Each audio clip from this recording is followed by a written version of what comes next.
Jeff कारपूफ एक आम आदमी था, लेकिन इसके ख्वाब गैर मामूली थे। वो हमेशा कुछ बड़ा करने की ख्वाहिश रखता था, ऐसा कुछ जो उसे दौलत, शोहरत और ताकत दे सके। जेफ ने अपनी जिंदगी के इब्तिदाई साल मेहनत करते हुए गुजारे, लेकिन इसे ये एहसास हुआ कि वो रिवायती तरीकों से अपने मकासद हासिल नहीं कर सकता। 2008 में जब दुनिया तवानाई के बहरान और माहौल दोस्त टेक्नोलॉजी की जानिब रागिब हो रही थी, जेफ ने इस मौका को पहचान लिया। उसने अपनी अहलिया पाओली के साथ मिलकर एक कंपनी शुरू की जिसका नाम डीसी सोलर रखा। कंपनी का मकसद माहौल दोस्त मोबाइल सोलर जनरेटर्स की तैयारी था जो मुख्तलिफ मौके पर बिजली फराहम कर सकें। ये तसव्वुर न सिर्फ जदीद था बल्कि सरमायाकारों के लिए भी पुरकशिश था। जेफ ने अपनी मार्केटिंग मुहिम के दौरान वादा किया कि ये जनरेटर्स न सिर्फ माहौल दोस्त हैं बल्कि उन पर सरमायाकारी करने वालों को हुकूमत की तरफ से टैक्स क्रेडिट का फायदा भी होगा। जेफ ने अपना कारोबार एक मजबूत विजन के साथ शुरू किया, लेकिन जल्द ही इसे एहसास हुआ कि इसके ख्वाब को सच करने के लिए सिर्फ मार्केटिंग काफी नहीं। हकीकी कामयाबी हासिल करने के लिए इसे दूसरों को धोखा देना होगा। डीसी सोलर के इब्तिदाई दिनों में जेफ ने चंद जनरेटर्स बनाए और उन्हें मुख्तलिफ तकरीबात में इस्तेमाल किया। इन कामयाब तजुर्बात ने सरमायाकारों को मुतासिर किया और जल्द ही लोग बड़ी तादाद में उसके कारोबार में पैसा लगाने लगे। लेकिन हकीकत ये थी कि कंपनी के पास ना तो वो वसाइल थे और ना ही वो सलाहियत जो वो दावा कर रहे थे। जेफ ने इस मौके पर एक खतरनाक फैसला किया, वो एक पाबंदी स्कीम शुरू करेगा।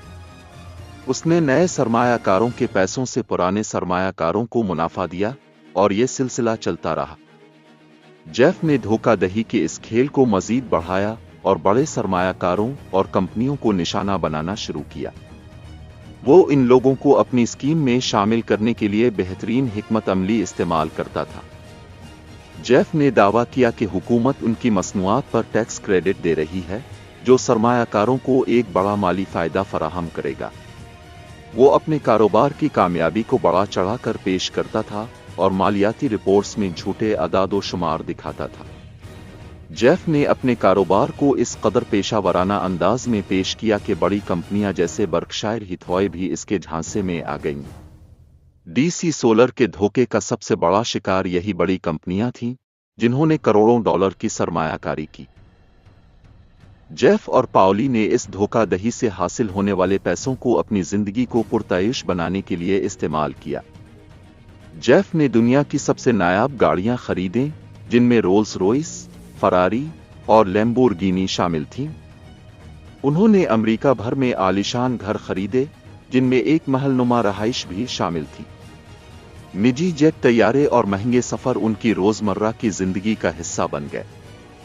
जेफ ने न सिर्फ अपने लिए बल्कि अपनी फैमिली के लिए भी एक शाहाना जिंदगी फराहम की। वो खुद को एक कामयाब और ज़हीन कारोबारी शख्सियत के तौर पर पेश करता रहा, जबकि हकीकत इसके बरक्स थी। 2018 में अमरीकी हुक्काम ने डीसी सोलर की सरगर्मियों पर शक की बुनियाद पर तहकीकात शुरू की। जब हुक्काम ने कंपनी की मालियाती रिपोर्ट्स और उनके दावों का जायजा लिया तो मालूम हुआ कि उनकी ज्यादातर रिपोर्ट्स जाली थीं। डीसी सोलर के पास वो हजारों जनरेटर्स मौजूद ही नहीं थे जिनका वो दावा करते थे। नए सरमायाकारों का पैसा पुराने सरमायाकारों को अदा किया जा रहा था, जो कि एक क्लासिक पाबंदी स्कीम थी। हुक्काम ने जेफ के घरों, दफातर और गाड़ियों पर छापे मारे और अरबों डॉलर मालियत की जायदाद और कीमती सामान जब्त किया।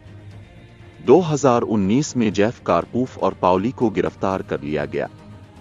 अदालत में उनके खिलाफ मजबूत शवाहिद पेश किए गए और जेफ ने अपने जराइम का एतराफ किया। जेफ को 30 साल कैद की सजा सुनाई गई। इसकी बीवी पाओली को भी कई साल कैद की सजा मिली। उनके असासे नीलाम कर दिए गए और सरमायाकारों को नुकसान का अजाला करने की कोशिश की गई। जेफ कारपूफ की कहानी एक इबरतनाक मिसाल है कि लालच और धोखाधड़ी का अंजाम हमेशा तबाही होता है। ये कहानी न सिर्फ इन सरमायाकारों के लिए सबक है जो जल्दी अमीर बनने के ख्वाब देखते हैं, बल्कि उन कारोबारी अफराद के लिए भी एक वार्निंग है जो अपने ख्वाबों को पूरा करने के लिए गलत रास्ते अपनाने का सोचते हैं। जेफ की जिंदगी एक कामयाब इंसान के तौर पर शुरू हुई, लेकिन धोखाधड़ी की राह पर चलते हुए वो अपने साथ साथ हजारों लोगों की जिंदगी बर्बाद कर बैठा।